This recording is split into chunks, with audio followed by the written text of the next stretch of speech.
con lại giàu phải mơ con xó con lê bò mẹ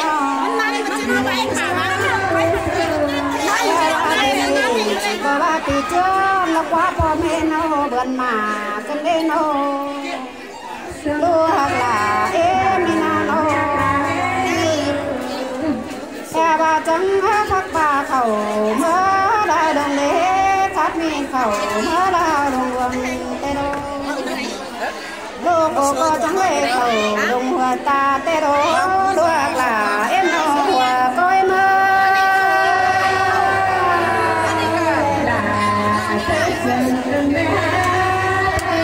đô cô khẩu mơ bá hòa huệ tê đô đưa mai đều ná luôn là em có trắng ba mà lớp xây phép em nhà ba mẹ luôn là cô ha khẩu bà này sao nếu em cô ha khẩu khói xe là em hàng và có em đâu sáu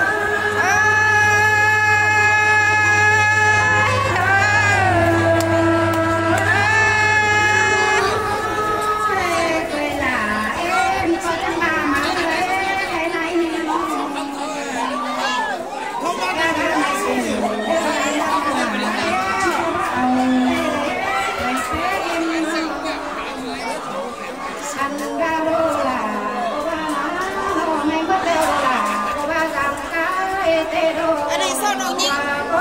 nhiên có